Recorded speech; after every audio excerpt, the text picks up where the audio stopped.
Здравейте, на 4 март започва предаването "Сутрин с нас" на телевизия Загора. В първата част на изданието днес ще говорим с Хамид Хушсияр, който е дисидент от Иран. Ще разкаже за своята история, както и за настоящата си дейност да помага на хора тук в България. А във втората част ни гостува Лиляна Цолова от фондация "Подари време". Тя ще разкаже пък за инициативите, които са предприели и тук в Стара Загора и въобще фондацията. Така че останете с нас. Предаването ще продължи до 10.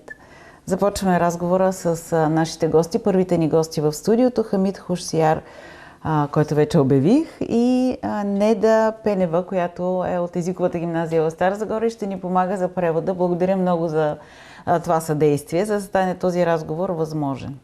Сега няколко думи да кажа за нашия гост от Иран. Той е с изключително силна лична история. Роден е и израснал в Иран, преживял е репресии, затвор заради убежденията си и затова е принуден да напусне родината си. Днес живее в България, получил е закрила и работи с бежанци в фондация "Мисия Криле", помагайки на хора. Общо взето така представяме вашата история в няколко реда. Вие ще ни кажете всъщност кога и при какви обстоятелства взехте това решение да напуснете Иран. When and under what circumstances did you decide to leave Iran and move here? First, I want to send my condolences to civilians who've been dead in this war in Iran and outside. Regarding to your question, Първо искам да изразя своите съболезнования към граждани, които са в същото положение. Before I leave Iran, I had experience of being a political prisoner. Преди да замине от Иран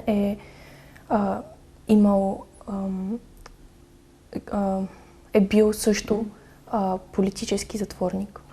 And still I have some activities regarding to political situation in Iran. И все още има отношение към политическата ситуация в Иран. So the moment I see some strange things happening in my social media and emails.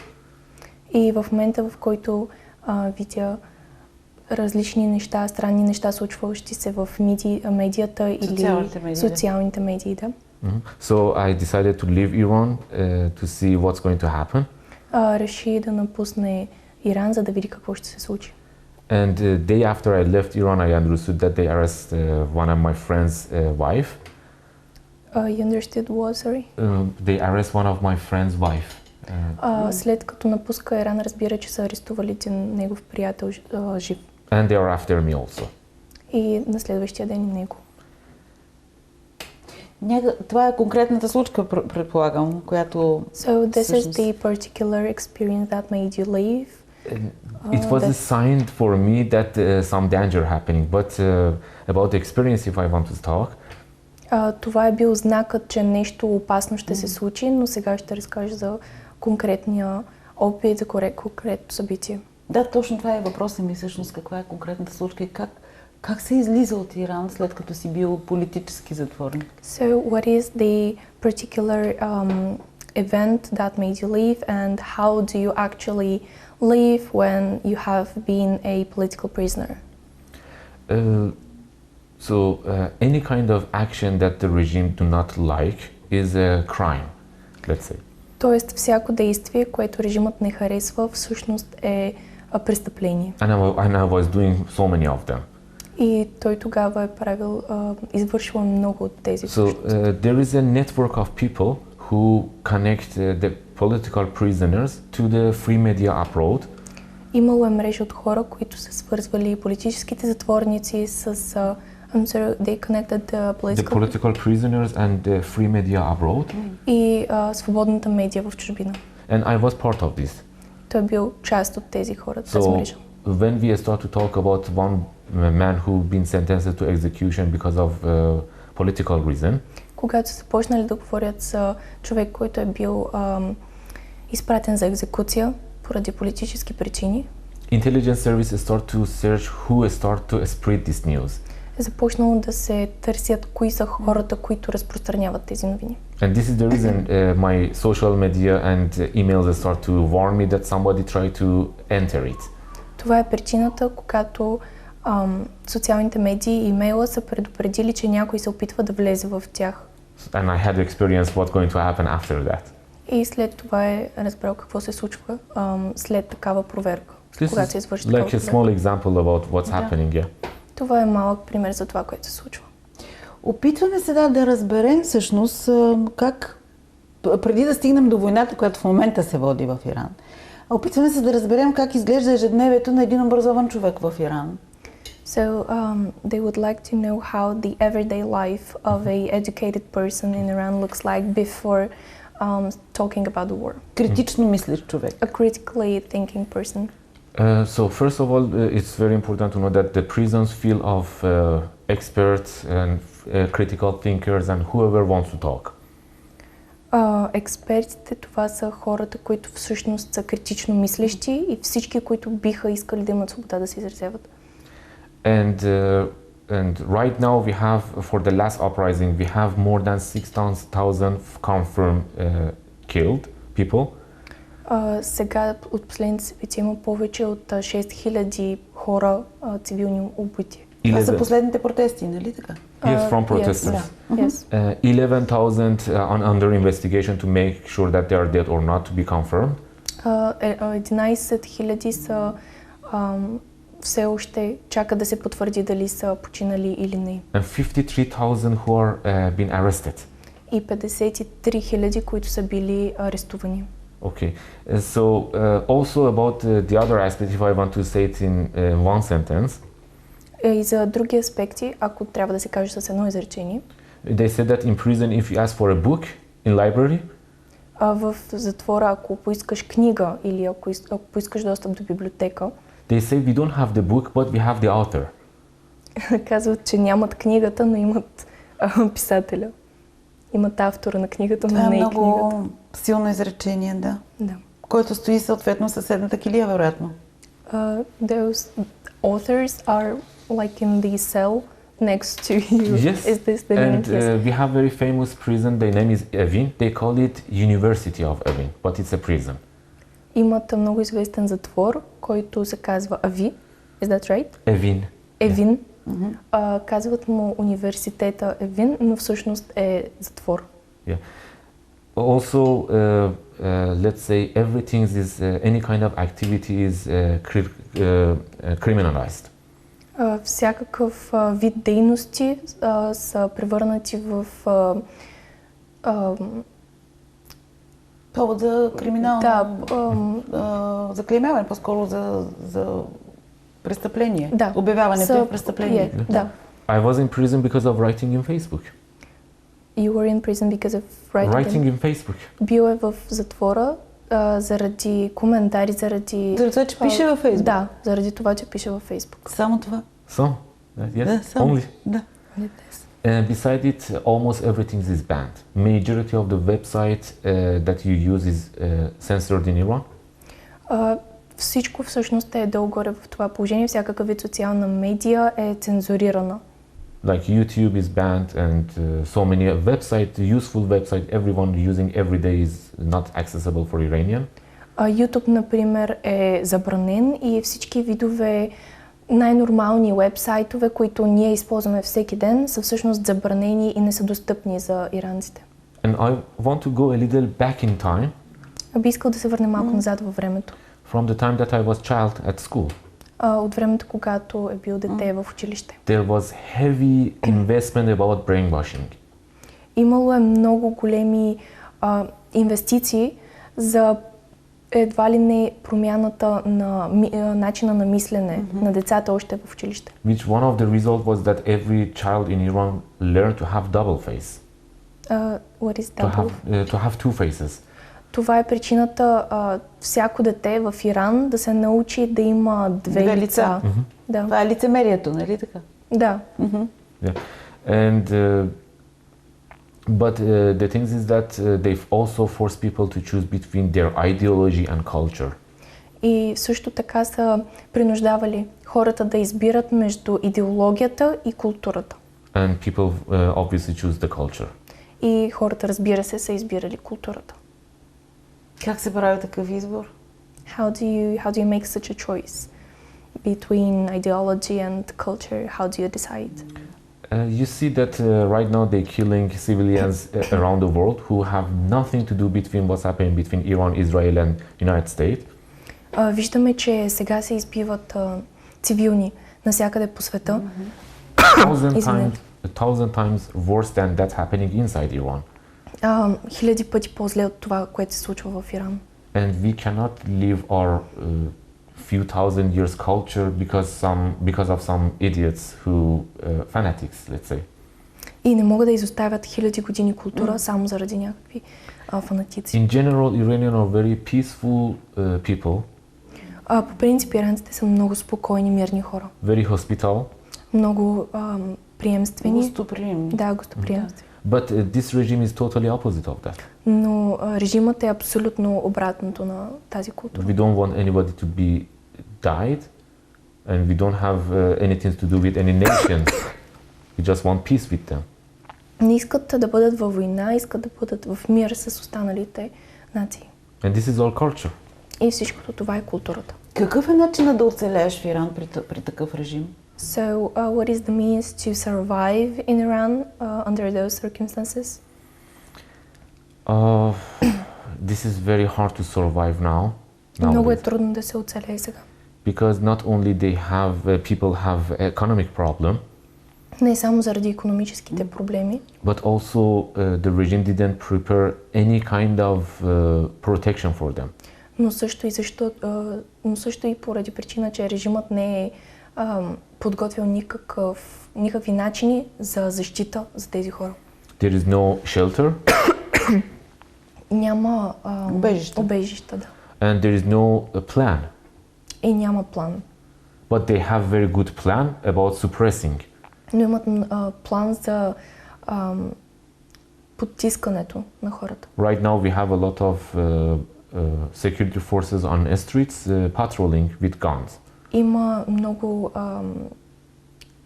полицаи по улиците, които патрулират с оръжие. But they are not there for help or for people. Но не са там, за да помогнат на хората. And people should plan for themselves. И хората трябва да планират за самите себе си. Оцеляват единично, самостоятелно, всеки кой както се спасяват се поединично, както казваме в България. So they survive by themselves, Yes, on their own. exactly. Да, Because there is no help for them. защото няма помощ, която да им се окаже.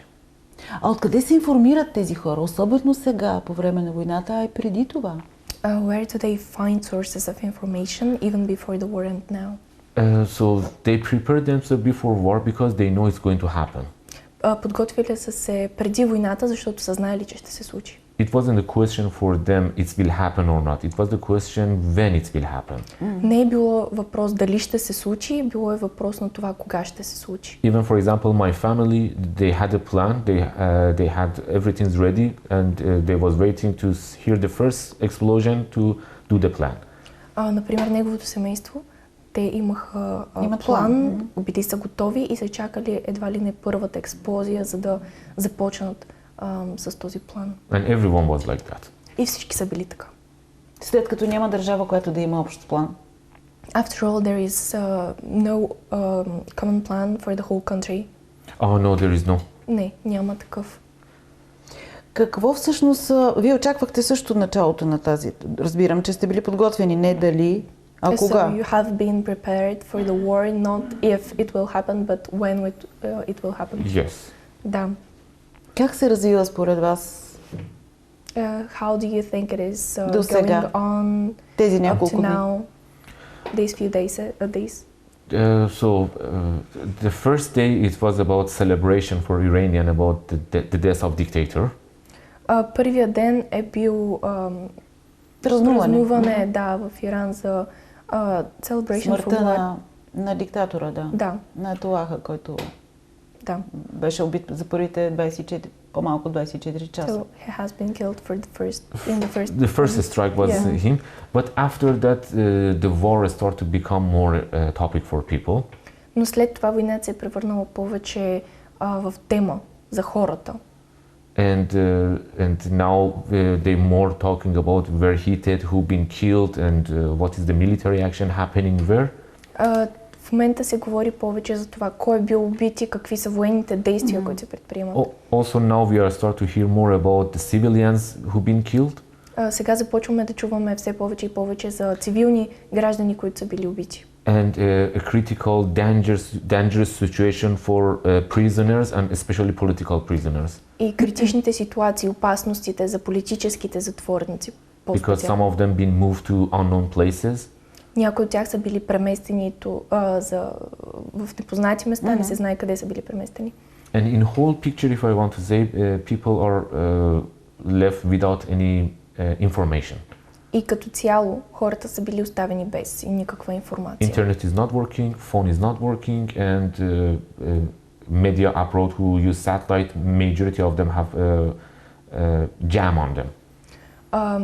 Интернет не работи, телефоните не се използват и като цяло медията също не може да бъде сигурен източник на информация. Всъщност какви медии могат да се слушат в момента в Иран? Yes, actually, what media can we watch or listen to in Iran? The state television, which nobody listen or watch. Държавната телевизия, която всъщност никой не гледа или не се допитва до нея. Only. Само това ли? Just that? In some other area, if there is no jamming, it's possible to watch some satellite television. Ако е сигурно, понякога е възможно да се гледа и сат телевизия. But usually there is heavy jamming on them, so it's not accessible at this moment. Но в момента не са достъпни поради причини от това, че са... Especially in big cities. Да, особено в големи градове. Коректно ли е да попитам, имате ли връзка с вашето семейство? Is it appropriate to ask if you have connection with your family? After 3 days, yesterday, my mother was able to talk with me like 20 seconds. След 3 дни моята майка беше най-накрая свободна, успя да се свържи с мен за 20 секунди. And they just told me that everyone is in our village and everyone is alive. И се казали, че всички са в селото, всички са живи. Това е достатъчно все пак. На този етап. That's all here. Всъщност какво...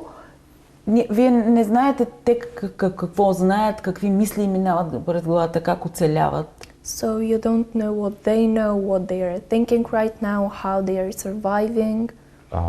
We don't have information and we didn't have time to talk about these things. But I hope they go according to the plan.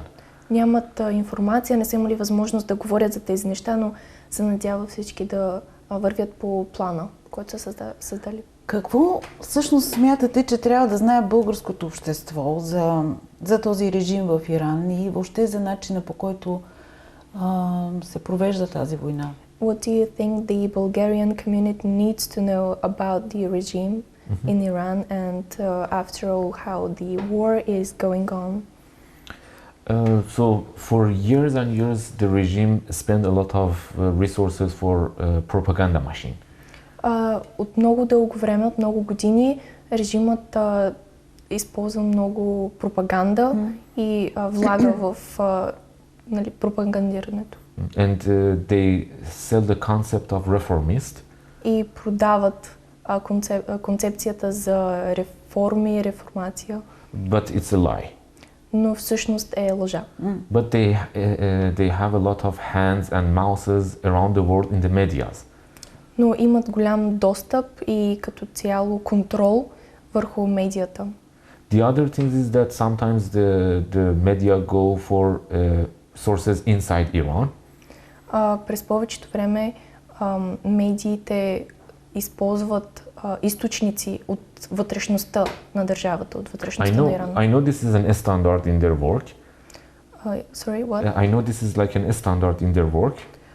Знае, че всъщност това е нестандартен метод. But the media in Iran is under control and they say what the narrative that the regime wants. Но медията в Иран е под контрол и казват това, което режима иска.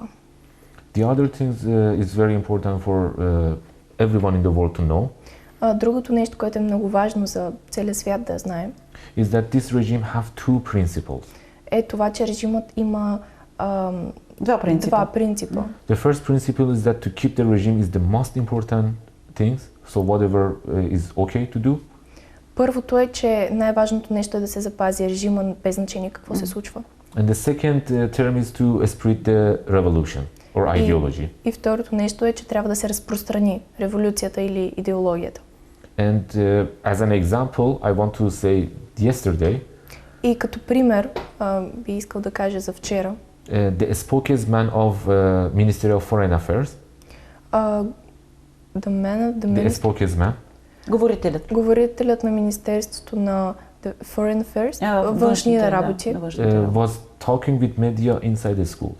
Е говорил с медиа вътре в училище.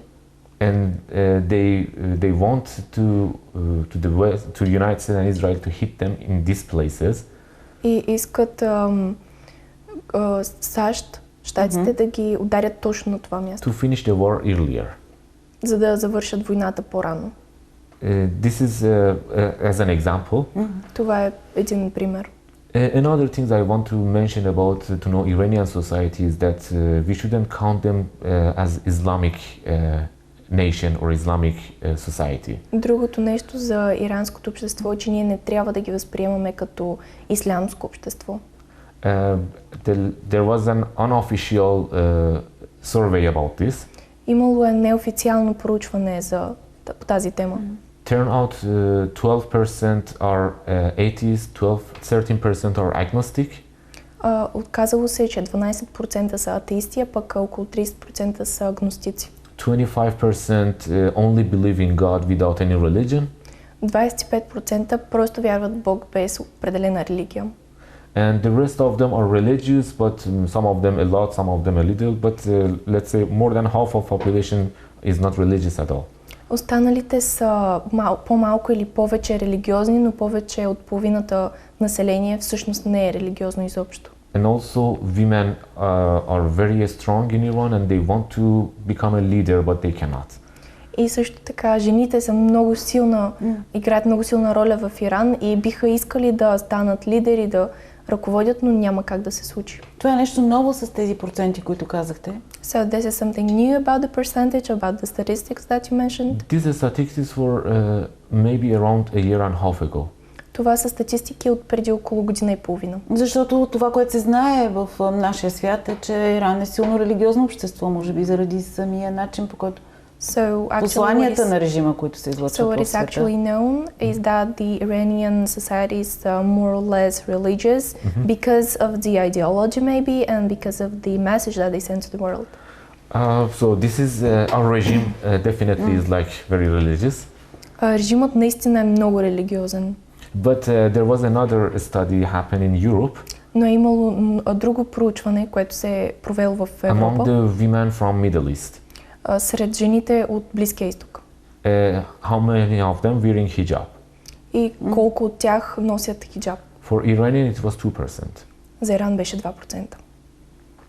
Всъщност най-потърпевши, ако въобще може да се казва кой е но най-потърпевши според мен са жените, тъкмо от този режим в Иран. So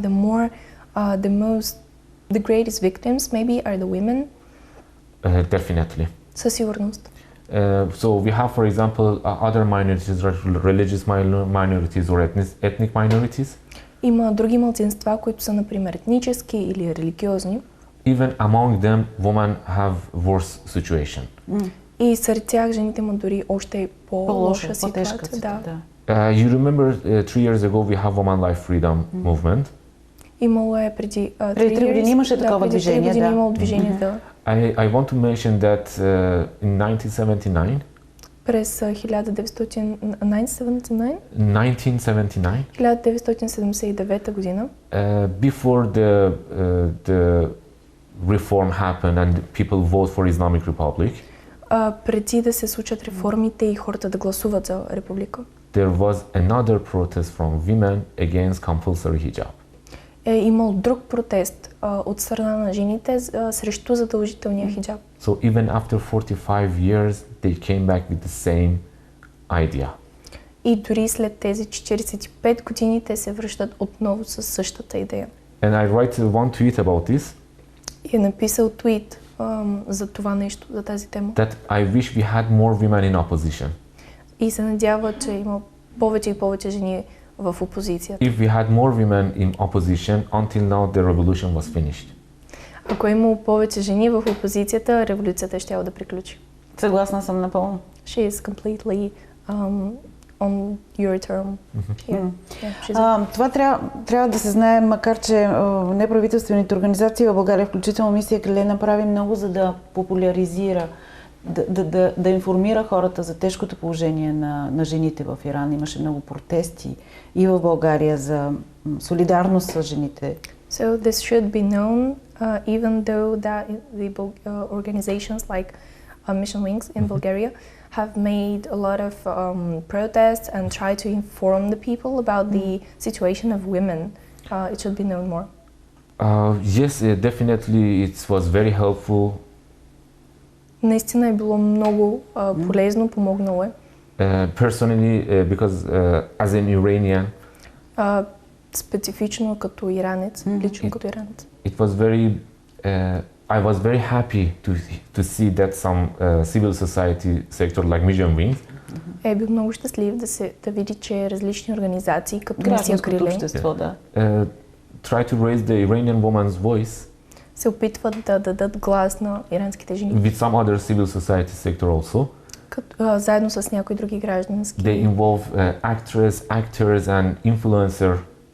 И с други методи също, въвличайки актьори, актриси, инфлуенсъри дори. I remember that time every week we had protests in Sofia. Спомня си времето, когато всеки ден е имало протести в София. And the protest was like 30-40 people. И протестът е бил около 30-40 човека. But suddenly it's become hundreds. Но сега е станало хиляди. And this is very important for me. И това е много важно. And many Iranians. И това, което ви дава сили и смисъл сега в България да отстоявате тази кауза, за която сте били и дисидент в Иран, каузата на свободата и правото на мнение, на свободно слово, на живот, както се казва. So, is this what gives you the strength to keep what you have been doing in Iran, even to guard the freedom of speech? I remember when I left Iran. Спомням си, когато напуснах Иран. I didn't turn back. Не се обърнал назад. I left everything behind. Оставил всичко зад себе си. And I didn't take with myself anything. Не е взел нищо със себе си. Except freedom of expression. Освен свободата за изразяване. And I think freedom of expression is the most important part of freedom.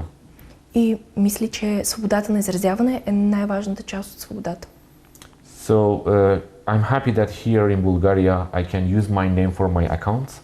И се радва, че тук в България може да използва собствено си име за акаунтите и да говори свободно. I should appreciate Bulgaria for that.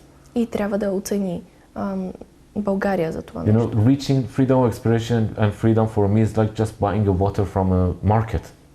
И всъщност притежаването на такава свобода за изразяване е като да си купиш вода от магазина. But in Iran it was just a dream.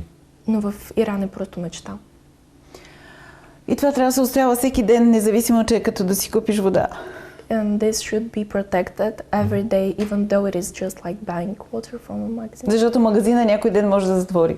Because the shop might close one day. Exactly, because freedom of expression is the part among the freedom who so many people are against it. Точно защото свободата на изразяване е може би частта от свободата, срещу която хората най-много възразяват. And this is the reason there is a lot of investment from businesses and political parties for media. Има много инвестиции от бизнеси или политически партии за медията. But the good thing is that free media to survive.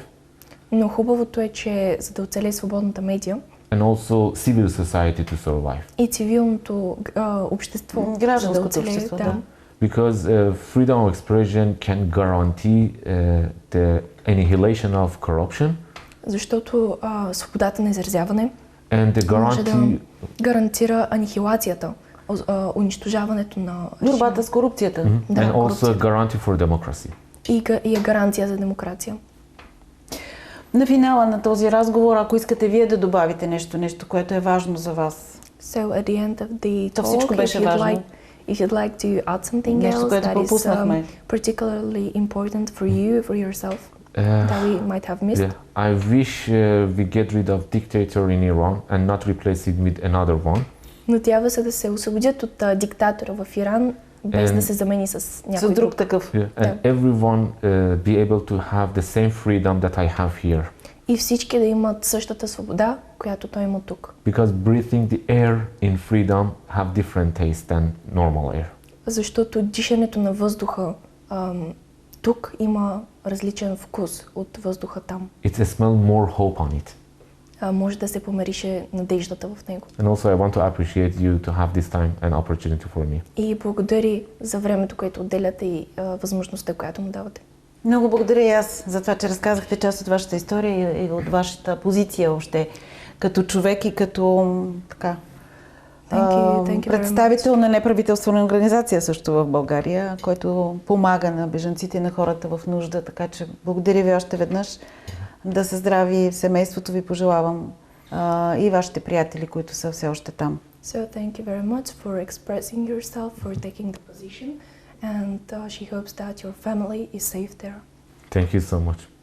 Така приключваме с тази част на предаването, рекламите.